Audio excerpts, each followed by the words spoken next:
बिस्मिल्लाहिर्रहमानिर्रहीम। मेरा नाम मोहम्मद तारिक है। तो आज हमारा जो टॉपिक है lecture number 8 class 10th chemistry का, ये हम स्टार्ट करने लगे हैं। तो बेटा यकीनन आपको जो मैंने पहले बातें बताई थी वो आपने उस पर अमल किया होगा, जो आपको मैंने एडवाइस दी थी। तो बेटा बात यह है कि जो भी काम आपको दिया जाए आप वो साथ साथ उसको तैयार किया करें, लिखा करें।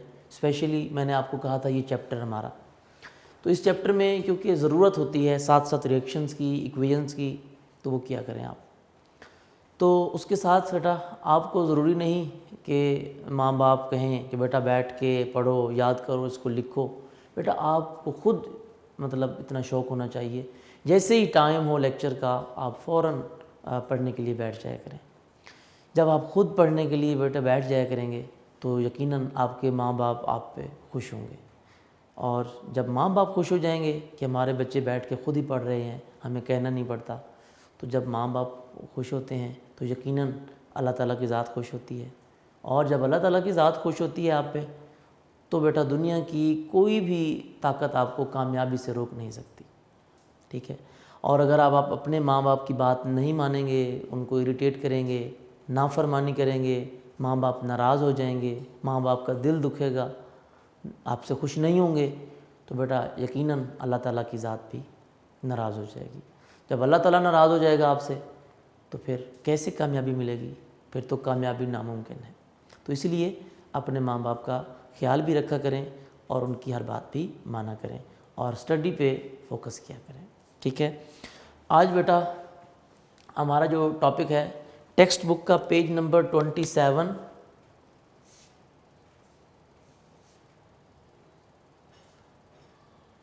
पेज नंबर 27 है बेटा आज का हमारा।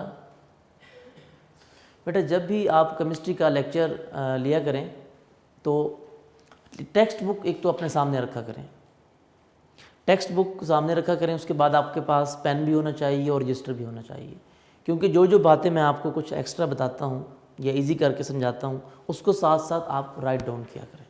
तो बेटा बात कर रहे थे हम कि पेज नंबर 27 आप ओपन करके बैठें, ताकि मैं उसमें कुछ चीज़ें आपको साथ साथ लिखवाते जाऊँगा, आप लिखते जाएंगे। तो बेटा उस पर लिखा हुआ है, एक्चुअली टॉपिक का नाम है जनरल प्रॉपर्टीज़ ऑफ एसिड्स। अब जनरल प्रॉपर्टीज़ दो तरह की होती हैं, फिज़िकल प्रॉपर्टीज़ भी और केमिकल प्रॉपर्टीज़ भी। फिज़िकल प्रॉपर्टीज़ तो हमने पहले ही डिस्कस कर ली थी जिनको हमने मैक्रोस्कोपिक करैक्टरिस्टिक्स कहा था या करैक्टरिस्टिक्स प्रॉपर्टीज़ कहा था। वो बॉक्स बना हुआ था एसिड और बेस का स्टार्ट में, ठीक है, वो था। तो फिज़िकल प्रॉपर्टीज़ हो गई हैं। अब हमने केमिकल प्रॉपर्टीज़ इसकी डिस्कस करनी है। केमिकल प्रॉपर्टीज़ का मीनिंग बेटा आपको पता है क्या होता है? Chemical reactions. केमिकल रिएक्शन किसके? Of acids. यानी एसिड का दूसरी चीज़ों के साथ अगर हम केमिकल रिएक्शन कराएं तो क्या होगा, कौन सी चीज़ बनेगी, क्या प्रोडक्ट बनेगा। तो बेटा आपको पता है एसिड्स कौन कौन से? ज़्यादातर हम मिनरल एसिड्स की बात करते हैं। उनमें हमारे पास है hydrochloric acid, HCl, sulphuric acid, H2SO4 and nitric acid HNO3। ये बेटा वो एसिड्स हैं जिनके साथ, इनको हम मिनरल एसिड्स भी कहते थे, इनके साथ हम रिएक्शन लिखेंगे। अब ये किन के साथ रिएक्शन करते हैं? बहुत सारी चीज़ों के साथ रिएक्शन करते हैं। तो जिन जिन चीज़ों के साथ रिएक्शन करते हैं तो उनको हम डिस्कस करेंगे। तो पहली बात सबसे, तो वहाँ पर मैंने लिखा है आपको रिएक्शन विद मेटल्स, यानी एसिड का रिएक्शन मेटल्स के साथ अगर कराया जाए तो क्या होगा। तो बेटा एसिड्स आपको पता है बहुत ज़्यादा कुरसिव होते हैं। तो मेटल्स के साथ, अब मेटल्स की भी कैटेगराइज अगर इसको किया जाए तो डिफरेंट किस्म के होते हैं। अल्कली मेटल्स भी होते हैं, अल्कलाइन अर्थ मेटल्स भी होते हैं, हैवी मेटल्स भी होते हैं। तो जो अल्कली मेटल्स हैं वो तो एसिड्स के साथ बहुत ज़्यादा एक्सप्लोसिव रिएक्शन देते हैं, ठीक है, क्योंकि रिएक्टिव ज़्यादा होते हैं। तो एसिड जो है हमारे पास ये भी दो तरह का होता है, एक कॉन्सनट्रेटेड एसिड होता है, एक डाइल्यूट एसिड होता है। तो जो डाइल्यूट एसिड हैं वो थोड़ा मॉडरेटली रिएक्ट करते हैं, यानी वो एक्सप्लोजिवली, वो डेंजरस रिएक्शन नहीं देते। तो खैर चंद एक रिएक्शन हम डिस्कस करते हैं। उनमें सबसे पहला हम रिएक्शन विद मेटल्स। तो जब भी एसिड का रिएक्शन मेटल्स के साथ होगा तो बेटा आपने ये 7 बातें लिखनी हैं, आपकी बुक में ये नहीं लिखी हुई। रिएक्शन विद मेटल्स जब भी होगा तो आपने 7 बताना है। क्या बनेगा आपके पास बेटा? सॉल्ट बनेगा, सॉल्ट बनता है, सॉल्ट के साथ plus hydrogen gas H2, hydrogen gas evolve होती है। मैंने एरो साइन शो किया है, एरो मीन गैस रिलीज होगी, इवॉल्व होगी, सॉल्ट बनेगा। अच्छा, जब सॉल्ट की बात आती है, सॉल्ट की जब भी बात की जाती है आपके माइंड में सिर्फ एक ही बात क्लिक होती है, सोडियम क्लोराइड NaCl। आप समझते हैं शायद सॉल्ट एक ही है। नो बेटा, there are million of salts, one of them is NaCl, one of them is sodium chloride. जब भी मेटल के साथ नॉन मेटल आ जाए तो वो सॉल्ट बन जाता है। हम उसको आगे डिटेल में डिस्कस करेंगे, ठीक है, ये ध्यान में रखना है। सॉल्ट का मतलब सिर्फ NaCl नहीं है, NaCl भी सॉल्ट है, इसके अलावा भी बहुत सारे सॉल्ट्स हैं। वो जैसे जैसे हम पढ़ते जाएंगे आपको बताता जाऊंगा। चलें जी, अब हमने एसिड का रिएक्शन किसके साथ कराना है? मेटल के साथ। मैं आपके सामने एक मेटल लिखता हूँ, जिंक, जिंक के साथ रिएक्शन कराते हैं। जिंक मेटल है, सॉलिड है, इसका रिएक्शन कराते हैं जी किसके साथ? एसिड। कौन सा एसिड? चलें जी, सल्फ्यूरिक एसिड के साथ रिएक्शन करा देते हैं, जिसको आप किंग ऑफ केमिकल्स कहते हैं, जिसको आप किंग ऑफ एसिड्स कहते हैं। सल्फ्यूरिक एसिड के साथ इसका रिएक्शन लिख दिया जी H2SO4। जब रिएक्शन होगा तो बेटा इसमें, इन रिएक्शंस में हम रिएक्शन के साथ साथ बैलेंस करना भी सीखेंगे। मेरा हर पॉइंट आपने अच्छी तरह नोट करना है। अब आप ये मेरी एक एक बात सही तरह समझेंगे तो आपको इक्वेशन बैलेंस करना भी समझ आ जाएगी। आपको कोई भी इक्वेशन फिर मुश्किल नहीं लगेगी, फिर आप अपनी मर्ज़ी से रिएक्शन लिख के उसको बैलेंस भी कर लिया करेंगे। अब जिंक का रिएक्शन हम कराएंगे सल्फ्यूरिक एसिड के साथ, तो आपके माइंड में पहले बात होती है कि जब मेटल का रिएक्शन एसिड के साथ होगा तो क्या बनेगा? 2 चीज़ें बनेंगी, एक सॉल्ट बनेगा और साथ क्या बनेगी? Hydrogen gas. चलें जी, अब देखते हैं कि सॉल्ट कौन सा बनेगा। यहाँ पे बेटा जिंक है, यहाँ पे H2SO4 है, तो जिंक मेटल हमेशा अपना सॉल्ट बनाता है। तो ये जो जिंक है Zn, यहाँ पे SO4 सल्फेट के साथ कंबाइन होके सॉल्ट बनाएगा, जिसका नाम क्या होगा? Zinc sulphate. ये जिंक सल्फेट बन गया ZnSO4, this is salt. Zinc sulphate क्या है? सॉल्ट। अब साथ क्या बचा? H2 हाइड्रोजन गैस, हमने ऊपर भी पढ़ा था, जो चीज़ बनेगी वो लिख दी H2। इसके साथ एरो लाजमी शो करना है कि with the evolution of hydrogen gas. तो इक्वेशन भी बैलेंस है, देख सकते हैं आप, लेफ्ट साइड पे और राइट साइड पे नंबर ऑफ एटम्स इक्वल है। नेक्स्ट दूसरी एग्जांपल, अब हम मेटल को चेंज करते हैं। मेटल ले लेते हैं जी एल्यूमिनियम। एल्यूमिनियम मैंने लिख दिया। अब एल्यूमिनियम मेटल है, इसका रिएक्शन हमने अब मेटल चेंज किया तो हम एसिड भी चेंज करते हैं। चलिए जी, एसिड मैं लिख लेता हूँ HCl, हाइड्रोक्लोरिक एसिड, जो कि आपकी बुक में लिखे हुए, मैं वही रिएक्शन लिखूंगा HCl, हाइड्रोक्लोरिक एसिड के साथ रिएक्शन। अब यहाँ पे भी सेम, एक सॉल्ट बनेगा और हाइड्रोजन गैस बनेगी। अब जो सॉल्ट बनेगा किसका बनेगा? सॉल्ट हमेशा मेटल ही बनाता है, और यहाँ पर मेटल हमारे पास क्या है? आपके सामने है एल्यूमिनियम। Aluminium is metal. किसके साथ बनाएगा? क्लोरीन के साथ। एल्यूमिनियम क्लोराइड एक सॉल्ट बनेगा। लेकिन एल्यूमिनियम क्लोराइड का फार्मूला क्या होता है? आपको भी पता है, मुझे भी। एल्यूमिनियम क्लोराइड को लिखा जाता है AlCl3, एल्यूमिनियम ट्राइक्लोराइड, क्योंकि एल्यूमिनियम की वैलेंसी 3 होती है, क्योंकि एल्यूमिनियम पर चार्ज 3+ होता है, इस वजह से क्लोरीन भी कितने आएंगे? 3। अगर इस तरह भी आपको याद ना रहे तो मैं आपको एक और एग्जांपल, आपने क्लास 9th में पढ़ा था, ये फार्मूला बनाने का तरीका बता रहा हूँ। आपको पता है एल्यूमिनियम की वैलेंसी कितनी होती है? 3+, और क्लोरीन की वैलेंसी कितनी होती है? -1। जब ये दोनों आपस में रिएक्ट करेंगे, क्या बनेगा? बाय क्रॉस एक्सचेंज मेथड आपने पढ़ा था how to write a chemical formula. तो उसमें आप इसको एक्सचेंज करते थे, क्या लिखते थे? Al एल्यूमिनियम के साथ 1 लिखा जाएगा, वो तो हम लिखते नहीं हैं। क्लोरीन के साथ क्या लिखा जाएगा? 3। तो इस तरह भी आपको पता चल सकता है कि एल्यूमिनियम क्लोराइड का फार्मूला क्या होगा, AlCl3। अच्छा जी, अब एल्यूमिनियम क्लोराइड के साथ हमने पढ़ा था कि क्या बनेगा? हाइड्रोजन गैस H2, ये भी लिख दिया मैंने, ये एरो बना दिया। अभी बैलेंस नहीं करना, पहले आपने जो प्रोडक्ट बनना है वो लिख लिया करो, बैलेंस बाद में किया करो, हमेशा रट्टा नहीं लगाना। बाज़ बच्चे डायरेक्ट रट्टा लगाया होता है, ये 2 3 4 साथ साथ लिखते जाते हैं, ऐसा नहीं करना। रिएक्शन हो गया, अब आपने बैलेंस करना है। कैसे? तरतीब से। एल्यूमिनियम यहाँ 1 है, यहाँ पर भी 1 है, ठीक है। हाइड्रोजन यहाँ 1 है, यहाँ कितने हैं? 2। तो जब यहाँ पर 2 हैं तो हाइड्रोजन यहाँ भी क्या होने चाहिए? 2 होने चाहिए, ठीक है। तो यहाँ पे क्या लगा देते हैं? 2। ये हाइड्रोजन बैलेंस हो गया। अब हाइड्रोजन तो बैलेंस हो गया, अब क्लोरीन, क्लोरीन कितने हैं यहाँ पर? वो भी 2। लेकिन यहाँ पर क्लोरीन कितने हैं? 3। अब मैं यहाँ पर अगर 3 लगाता हूँ 2 को काट के, अब क्लोरीन तो बैलेंस हो जाएगा, हाइड्रोजन बैलेंस नहीं होगा। पहले क्या था? हाइड्रोजन बैलेंस हो रहा था, क्लोरीन बैलेंस नहीं हो रहा था। इसका मतलब है कॉन्ट्राडिक्शन आ गया। अब हाइड्रोजन को बैलेंस करें तो क्लोरीन बैलेंस नहीं होता, क्लोरीन को बैलेंस करें तो हाइड्रोजन बैलेंस नहीं होता। तो जब ये इस तरह की सिचुएशन आ जाए, आपने कैसे बैलेंस करना है? इंपॉर्टेंट पॉइंट नोट कीजिएगा।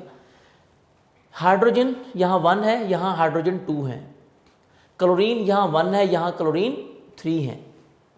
अब हाइड्रोजन को बैलेंस करें तो क्लोरीन बैलेंस नहीं होता, क्लोरीन बैलेंस करें तो हाइड्रोजन बैलेंस नहीं होता। अब कैसे बैलेंस करेंगे? प्रॉब्लम हो गया हमारे लिए, लेकिन इसका बहुत ही आसान तरीका है। कैसे? अब आपने ये करना है, क्लोरीन के एटम को और हाइड्रोजन के एटम को मल्टीप्लाई कर देना है। हाइड्रोजन के कितने एटम है यहाँ पर? 2। क्लोरीन के कितने हैं यहाँ पर? 3। 2 को 3 से मल्टीप्लाई कर दें, 2 3 ज़ा 6। अब 6 आ जाएंगे ना, अब यहाँ पर आप 6 लगा देंगे। अब आपके लिए बैलेंस करना इजी हो जाएगा। जब यहाँ पर 6 लगाएंगे तो हाइड्रोजन यहाँ पर 6 हो गए, यहाँ पर हाइड्रोजन कितने थे? 2। अब इसको 3 से मल्टीप्लाई कर दें, 3 2 ज़ा 6। यहाँ भी हाइड्रोजन 6 है, यहाँ भी हाइड्रोजन 6 है, सेम। अब क्लोरीन भी कितने हो गए? 6। यहाँ पर क्लोरीन कितने हैं? 3। अब 3 को किससे मल्टीप्लाई करें 6 हो जाए? 2 से। यहाँ पर 2 लिख दें शुरू में, 2 3 ज़ा 6। क्लोरीन तो बैलेंस हो गया, लेकिन साथ एल्यूमिनियम जो है वो 2 हो गए, डबल हो गए। यहाँ पर एल्यूमिनियम 2 हो गए, जबकि यहाँ पर तो एल्यूमिनियम कितने हैं? 1। तो इसको बैलेंस करने के लिए भी यहाँ पर 2 लगा दें। ये देखिए मैंने 2 लगा दिया। इस तरीके से हमारी इक्वेशन क्या हो गई? बैलेंस। तो एल्यूमिनियम क्लोराइड बचे सॉल्ट है, और ये क्या है? Hydrogen gas. तो पहला रिएक्शन हमारा कंप्लीट हुआ। अब ये तो था मेटल्स के साथ रिएक्शन। मेटल्स के साथ रिएक्शन में सॉल्ट बनाया हमने और साथ क्या बनाई? Hydrogen gas.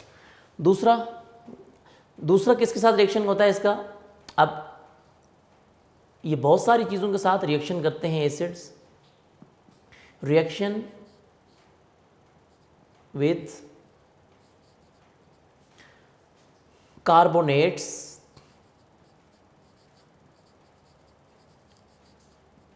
and bicarbonates.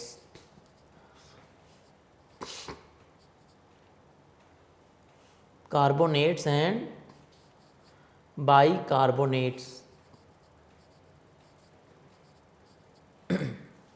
जी, कि अगर हम इसका एसिड्स का रिएक्शन करवा दें किसके साथ? कार्बोनेट्स के साथ एंड बाइकार्बोनेट्स के साथ, तो फिर क्या होगा?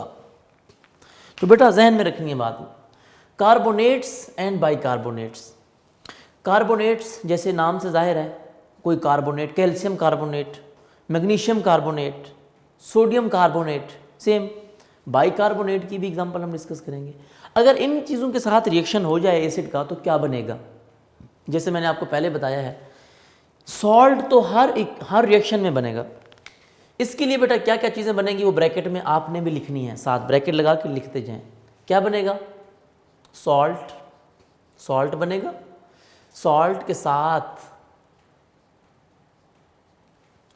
इस रिएक्शन में सॉल्ट के साथ अब कार्बोनेट्स हैं और बाइकार्बोनेट्स हैं, कार्बन डाइऑक्साइड गैस बनेगी बेटा, ठीक है।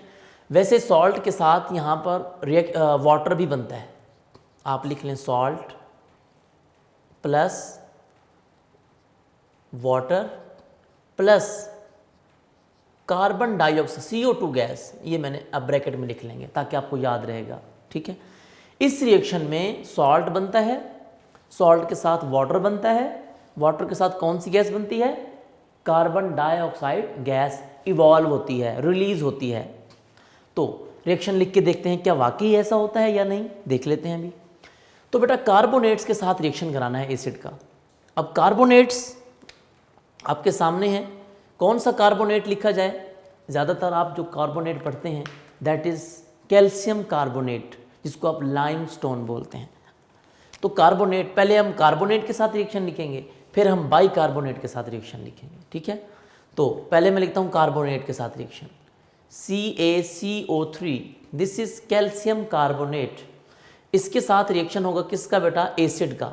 अब एसिड तो हम कोई भी यूज़ कर सकते हैं इन तीनों में से। चलें, पहला एसिड कौन सा लिखा हुआ है, हाइड्रोक्लोरिक एसिड, मैं वही लिख देता हूँ HCl, ये हाइड्रोक्लोरिक एसिड। जब रिएक्शन होगा एरो लगाएंगे तो क्या बनेगा, आपके सामने है बेटा सॉल्ट। पहले सॉल्ट बनाओ, सॉल्ट किसका बनेगा, मैंने बताया है आपको मेटल का बनेगा। मेटल यहां पर कौन सा है, that is calcium, calcium metal है, कैल्शियम का सॉल्ट बनेगा। इधर से मेटल लेना है, इधर से नॉन मेटल लेना है। कैल्शियम किसके साथ मिलेगा, क्लोरीन के साथ, कैल्शियम क्लोराइड बनाएगा, ये सॉल्ट होगा। तो आपने लिखना है कैल्शियम क्लोराइड, CaCl2, क्योंकि कैल्शियम क्लोराइड का फार्मूला क्या होता है, CaCl2। स्टूडेंट्स कहते हैं सर कैसे पता चला, रट्टा लगाया हुआ है, नहीं ऐसा नहीं है बेटा, कैल्शियम की वैलेंसी 2 होती है, इसीलिए 2 क्लोरीन आएंगे। इन अदर वर्ड्स, मैंने आपको पहले भी समझाया, आप अगर इसको सेपरेट बनाना चाहें तो भी बना सकते हैं। कैल्शियम की वैलेंसी कितनी होती है, 2+ और क्लोरीन पर चार्ज -1, इसको क्रॉस एक्सचेंज करें, ये आपने जो पढ़ा था 9th क्लास में, तो ये क्या बनेगा, Ca के साथ 1 तो लिखा नहीं जाता, क्लोरीन के साथ क्या आ जाएगा 2। तो देखिए फार्मूला बन गया कैल्शियम क्लोराइड का, जैसे मैंने एल्यूमिनियम क्लोराइड का बना के समझाया था, राइट। तो याद रखना होगा कि कैल्शियम क्लोराइड बनेगा सॉल्ट, और सॉल्ट के साथ मैंने आपको बताया था क्या बनेगा, water.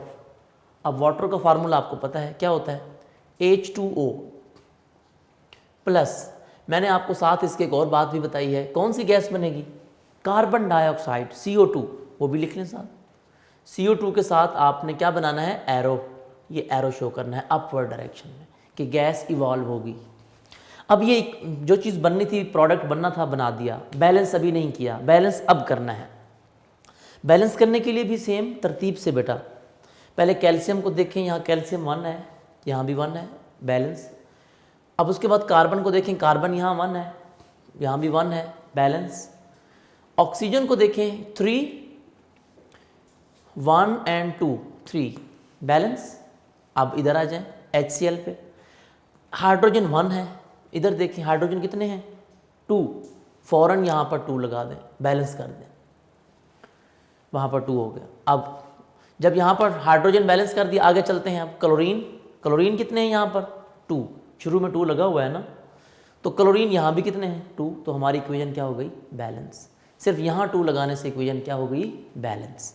This is salt, this is water and this is carbon dioxide, right. अब दूसरी एग्जांपल लेते हैं हम बाइकार्बोनेट्स की, रिएक्शन विद बाइकार्बोनेट्स। बाइकार्बोनेट्स में उसका फार्मूला थोड़ा चेंज होता है। उसकी एग्जांपल है बेटा हमारे पास सोडियम बाइकार्बोनेट, NaHCO3, HCO3 यानी कि H साथ आ जाए ना तो वो बाइकार्बोनेट बन जाता है। बाई मीन 2, यानी CO3 के साथ कोई दूसरी चीज़ भी लगी हो, वो हाइड्रोजन लगा होता है।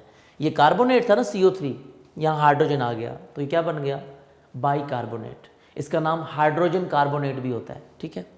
अब इसके साथ रिएक्शन करा दें, बेशक इसी एसिड का करा दें, ज़्यादा इजी रहेगा।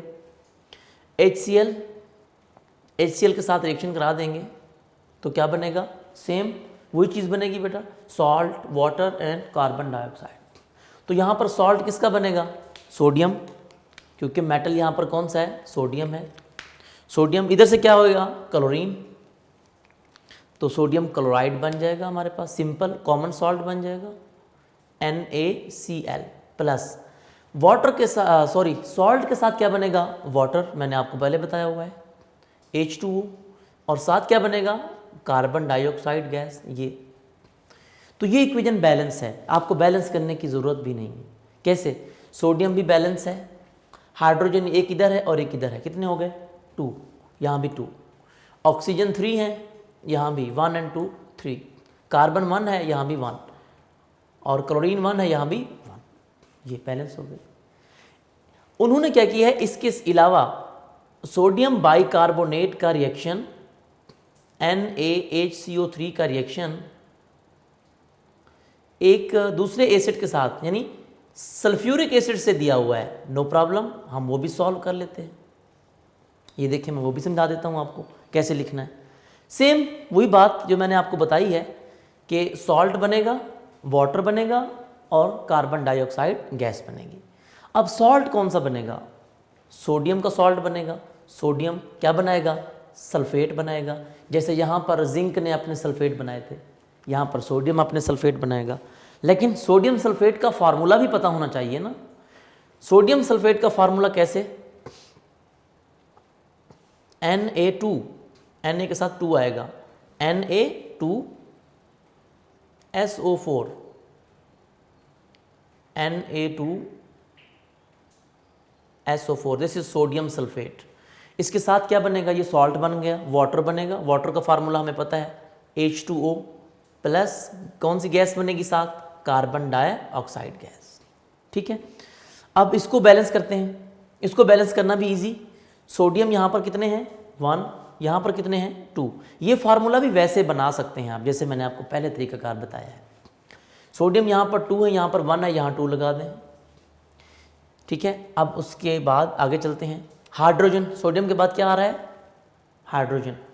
अब हाइड्रोजन यहाँ पर 2 इधर हैं और 2 इधर हैं, कितने हो गए, 4। यहाँ पर कितने हैं हाइड्रोजन, 2, तो इसको 4 करना है, किससे मल्टीप्लाई करेंगे, 2 के साथ, 2 2 जा 4, इसको बैलेंस कर दिया। अब उसके बाद आगे चलते हैं। हाइड्रोजन के बाद क्या था, कार्बन, C। कार्बन यहाँ पर 2 हैं, इधर कितने हैं, कार्बन 1, इसको बैलेंस कर दें, ये भी यहाँ 2 लगा दें। जब इसको बैलेंस कर लेंगे उसके बाद क्या आ जाएगा जी, ऑक्सीजन, 2 3 जा 6, यहाँ पर काउंट कर लें, 2 2 जा 4, 4 and 2 वाटर में, वाटर में 2 हैं और कार्बन डाइऑक्साइड में 4 हैं, कितने हो गए, 6, ये भी बैलेंस हो गया। और ये SO4, ये तो वैसे का वैसे यहाँ लिख दिया था हमने, वो तो ऑलरेडी बैलेंस है। तो आप ये तीनों इक्वेशन लिख सकते हैं, या इनमें से एक कार्बोनेट वाली लिख सकते हैं और इन दोनों में से कोई भी जो आपको ईजी लगे बाइकार्बोनेट की भी लिख सकते हैं। ठीक है, बात क्लियर हो गई। अच्छा जी, अब तीसरा रिएक्शन है हमारे पास, रिएक्शन विद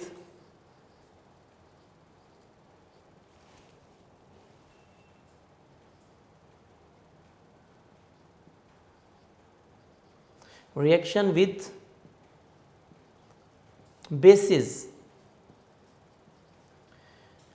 जी बेटा, बेसिस के साथ रिएक्शन आ गया, रिएक्शन विद बेसिस। पहले तो पता होना चाहिए बेस क्या होता है। बेटा, मेटल के जो ऑक्साइड होते हैं, मेटेलिक ऑक्साइड, हमने पहले लेक्चर में ये बात डिस्कस की थी। Metallic oxide like copper oxide, like calcium oxide, magnesium oxide, ये क्या होते हैं, ये भी बेस होते हैं। और दूसरी बात, मेटल के hydro oxide like sodium hydroxide, magnesium hydroxide, ये भी क्या होते हैं, बेस होते हैं। कैसे, मैं यहाँ पे लिख देता हूँ, यानी कि हाइड्रोक्साइड भी like sodium hydroxide, potassium hydroxide, वो भी बेस होते हैं। और जो ऑक्साइड होते हैं मेटल के like copper oxide, magnesium oxide, calcium oxide, बहुत सारे, यहाँ मैंने सिर्फ 2 लिखे हैं, ये क्या होते हैं, बेस होते हैं। ये मैंने बेसिस लिखे हैं। ठीक है, metallic oxide and metallic hydroxide, इनको क्या कहा जाता है, बेस कहा जाता है। जब बेस के साथ रिएक्शन होगा तो क्या होगा, क्या बनेगा बेटा? सेम जैसे हम लिखते आ रहे हैं पहले भी कि जब भी एसिड्स का रिएक्शन बेसिस के साथ होगा, यानी इनमें से किसी के साथ भी होगा, चाहे ऑक्साइड के साथ हो चाहे हाइड्रोक्साइड के साथ हो, तो दो चीज़ें बनती हैं सिंपल। कौन कौन सी? Salt and water. सिर्फ दो चीज़ें बनेंगी, सॉल्ट एंड वाटर के बनते हैं बेटा। सॉल्ट और वाटर बनेगा बस, उसके अलावा नहीं। अब हम एक रिएक्शन हाइड्रोक्साइड के साथ लिखेंगे और एक रिएक्शन ऑक्साइड के साथ लिखेंगे। तो देखें, मैं इसके आपके सामने रिएक्शन लिखता हूँ। ये पहले मैं लिख लेता हूँ, चलें हाइड्रोक्साइड के साथ। एसिड कौन सा लिखें? चलें जी, पहला एसिड लिख देता हूँ, हाइड्रोक्लोरिक एसिड। एसिड का रिएक्शन बेस के साथ, अब बेस कौन सा होगा? Sodium hydro oxide. बिल्कुल सिंपल तरीका है बेटा, ये सिंपल रिएक्शन है ये। सोडियम हाइड्रोक्साइड का रिएक्शन कराते हैं किसके साथ? हाइड्रोक्लोरिक एसिड के साथ, ठीक है। जब रिएक्शन होगा एसिड और बेस का, अकॉर्डिंग टू कंडीशन, मैंने आपको बताया सॉल्ट बनेगा। अब यहाँ पर कौन सा सॉल्ट बनेगा? मेटल कौन सा है? यहाँ पर मेटल कौन सा है? सोडियम। किसके साथ रिएक्शन करेगा? क्लोरीन के साथ, सोडियम क्लोराइड, कॉमन सॉल्ट, जो कि आप असल में बोलते हैं सॉल्ट। सोडियम क्लोराइड सॉल्ट बन गया। सॉल्ट के साथ मैंने क्या बताया है, क्या बनेगा? वाटर। वाटर का फार्मूला लिख लें, H2O। लो जी, सॉल्ट भी बन गया और वाटर भी बन गया। तो देखें इक्वेशन बैलेंस भी हो गई, बैलेंस करने की ज़रूरत भी नहीं है आपको। हाइड्रोजन एक इधर है, इधर से H ये है, H2O वो बन गया और NaCl बन गया, राइट। ये हाइड्रोक्साइड के साथ था। अब मैं ऑक्साइड के साथ लिखता हूँ। दोनों रिएक्शन लिखने हैं आपने, एक हाइड्रोक्साइड के साथ लिखना है और एक ऑक्साइड के साथ लिखना है। तो मैं यहाँ पर लिखने लगा हूँ अब ऑक्साइड के साथ। ऑक्साइड के साथ कौन सा रिएक्शन लिखूँगा? कॉपर ऑक्साइड, जो कि आपकी बुक में मेंशन है बेटा, मैं वही रिएक्शन लिख रहा हूँ, ठीक है। कॉपर ऑक्साइड, क्या बोलते हैं उसको? Copper oxide. इसको क्यूप्रिक ऑक्साइड भी पढ़ा जाता है, क्यूप्रिक ऑक्साइड या कॉपर ऑक्साइड, सिंपल इसको बोला जाता है। इसका रिएक्शन, चलें जी, अब मैंने ऑक्साइड यानी बेस मैंने चेंज कर दिया। पहले हाइड्रोक्साइड के साथ रिएक्शन लिखा था, अब ऑक्साइड के साथ लिख रहे हैं। तो अब एसिड भी चेंज कर देते हैं। यहाँ पर HCl था, यहाँ पर कोई और एसिड, चले ये लिख देता हूँ, ये सल्फ्यूरिक एसिड, उसके साथ रिएक्शन करा देते हैं, H2SO4 सल्फ्यूरिक एसिड। क्या बनेगा? आपके सामने पता है, आपको लिखा हुआ है, सॉल्ट बनेगा एंड वाटर बनेगा। सॉल्ट एंड वाटर लिख देते हैं। अब यहाँ सॉल्ट किसका बनेगा? मेटल कौन सा है? आप ही बताएं अब। कॉपर। कॉपर का रिएक्शन किसके साथ होगा बेटा? सल्फेट के साथ। जैसे यहाँ लिखा था मैंने, जिंक सल्फेट के साथ बनाया था उसने, सेम है, कॉपर सल्फेट सॉल्ट बन जाएगा। तो ये इसको लिखूंगा मैं, कॉपर सल्फेट को CuSO4, ये कॉपर सल्फेट क्या बन गया? सॉल्ट। सॉल्ट के साथ क्या लिखूंगा मैं? Water, H2O। ये देखिए सॉल्ट एंड वाटर बन गया। H2O, ये H2O बन जाएगा। यहाँ पर समझाने के लिए मैं बना देता हूँ, ये इधर से O, इधर से H2, ये देखें H2O। बाकी क्या बचा? इधर से बचा Cu, इधर से बचा SO4, ये CuSO4 और इधर से H2O, सॉल्ट एंड वाटर। जब भी एसिड्स और बेसिस आपस में रिएक्ट करेंगे तो क्या बनेगा? Salt and water. तो सॉल्ट एंड वाटर बनेगा। इस रिएक्शन का नाम है न्यूट्रलाइजेशन रिएक्शन। क्या बोलते हैं इसको? Neutralisation reaction. ये मैंने लास्ट टाइम भी आपको बताया था पहले लेक्चर में कि जब एसिड्स बेसिस के साथ रिएक्शन करते हैं उस रिएक्शन का नाम क्या होता है? Neutralisation reaction. क्योंकि ये एक दूसरे को न्यूट्रलाइज कर देते हैं, कैंसल कर देते हैं। एसिड नहीं रहता, बेस नहीं रहता, एक नई चीज़ बन जाती है जिसको हम क्या बोलते हैं? सॉल्ट। और सॉल्ट के साथ साथ क्या बन जाता है? वाटर। इसका मतलब है this is neutralisation reaction. Short question आया होता है अक्सर, what is neutralisation reaction? Define neutralisation reaction. तो आप ये लिख सकते हैं, when acids and bases react they form salt and water, ठीक है। तो it is called neutralisation reaction. अब तीन चीज़ों के साथ रिएक्शन हो गए। अब मैं रिएक्शन लिखने लगा हूँ, रिएक्शन लिखने लगा हूँ मैं आपके सामने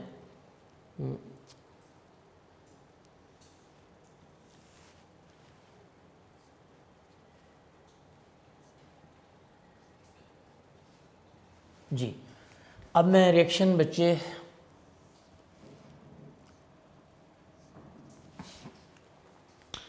लिखने लगा हूँ। Reaction with carbonates and bicarbonates का हो गया। इसी से रिलेटेड बेटा रिएक्शन है हमारे पास,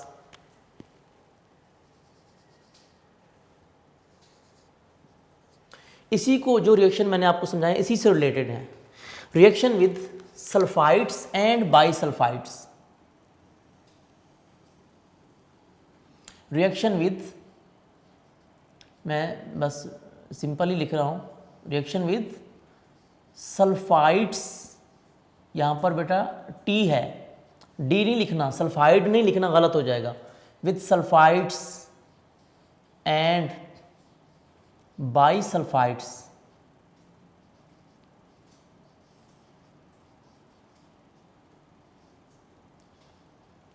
बेटा सल्फाइड्स में क्या आता है, सल्फाइड्स की पहचान है, इसमें SO3 आता है, SO3। जैसे यहाँ पर कैल्शियम के साथ CO3 था, वहाँ पर SO3 आता है, सल्फर आता है।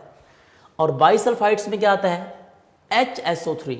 यहाँ पर सेम एग्जांपल्स मैं आपको दूंगा जो मैंने कार्बोनेट्स और बाइकार्बोनेट्स में दी हैं, क्योंकि बिल्कुल मैच करती हैं। इसको लिखने का सिंपल तरीका बताऊंगा। सेम रिएक्शन होगा जैसे यहाँ पे होता था। क्या बनेगा, सॉल्ट। इस रिएक्शन में क्या बनेगा बच्चे, एक बनेगा सॉल्ट, सॉल्ट के साथ क्या बचेगा, बनेगा वाटर। बेटा वहाँ पर कार्बन डाइऑक्साइड गैस रिलीज हुई थी, यहाँ पर सल्फर डाइऑक्साइड गैस रिलीज होगी, SO2। ठीक है, यानी सेम रिएक्शन होगा जैसे ये लिखा था। आपने एक बात याद रखनी है, सेम इक्वेशंस लिख देनी है, सिर्फ एक चीज़ का ख्याल रखना है। कैसे, जहाँ कार्बन था ना वहाँ पर सिर्फ सल्फर लगा दें। जिस बच्चे को ये इक्वेशन समझ आ गई है ना, वो तो ये रिएक्शन आसानी से लिख सकता है। कैसे, मैं आपको लिख के दिखाता हूँ। अब पहले हम रिएक्शन लिखेंगे सल्फाइड्स के साथ। सल्फाइड में सबसे बेहतरीन एग्जांपल आती है कैल्शियम सल्फाइड की, आपकी बुक में भी यही दी हुई है, CaSO3। देखें क्या चेंज है, यहाँ पर CO3 था, वहाँ पर SO3 है, सेम। बाकी रिएक्शन वैसे का वैसे लिख दें। क्या लिखा था आपने वहाँ पर, 2HCl, आप 2HCl लगा दें, ठीक है, एरो। यहाँ पर क्या बना था आपके पास, CaCl2, यहाँ पर भी सेम कैल्शियम क्लोराइड बनेगा। कैल्शियम क्लोराइड के बाद क्या बना था, वाटर, H2O, यहाँ पर भी H2O लिख दें। यहाँ पर कौन सी गैस बनी थी, CO2, यहाँ पर क्या बनेगी, SO2। सिर्फ यहाँ पर ख्याल रखना है, जहाँ पर कार्बन था वहाँ पर सल्फर लगा दें बस, बाकी सेम। यहाँ पर SO2 सल्फर डाइऑक्साइड गैस, ये देखें। बैलेंस भी वैसे करेंगे जैसे उसको किया था, HCl के साथ 2 था, यहाँ पर भी 2 लगा दें बस, बाकी इक्वेशन आपकी बैलेंस है, सेम। दूसरी इक्वेशन आपके पास क्या है, NaHCO3, सोडियम बाइकार्बोनेट बोला था इसको हमने, इसको बाइसल्फाइड बोलेंगे, sodium bisulphide. By mean 2, SO3 के साथ H लगा होता है। यहाँ पर भी सेम, Na, जैसे ये लिखी थी आपने, H के बाद क्या लिखा था वहाँ पर, वहाँ CO3 था, यहाँ पर क्या लिख देंगे, SO3 बस। ये चेंज है और कोई चेंज नहीं है। और साथ क्या लिखा था, HCl, यहाँ पर भी HCl, एरो। क्या बना था, NaCl, यहाँ पर भी सेम NaCl प्लस क्या बना था साथ, वाटर, इधर भी H2O। साथ कौन सी गैस बनी थी, कार्बन डाइऑक्साइड गैस, यहाँ पर कौन सी बनेगी, सल्फर डाइऑक्साइड गैस, SO2 बस। यानी सिर्फ कार्बन को आपने रिप्लेस कर देना है किसके साथ, सल्फर के साथ, ठीक है। तो ये हमारे पास सल्फाइड्स और बाइसल्फाइड्स के साथ रिएक्शन हो गए। यानी आप कह सकते हैं कि when acid react with sulphides and bisulphide, ये सल्फाइड की एग्जांपल है और ये बाइसल्फाइड की एग्जांपल है। क्या बनेगा, salt, water and sulphur dioxide gas. Same here, salt, water and sulphur dioxide gas. आखिरी रिएक्शन है एक लाइन में बेटा, वो हम डिस्कस कर लेते हैं। अब आखिरी रिएक्शन है आज का, वो है सल्फाइड्स एंड बाइसल्फाइड्स के साथ हो गया रिएक्शन विद सल्फाइड्स, सल्फाइड्स के साथ रिएक्शन है, रिएक्शन विद सल्फाइड्स।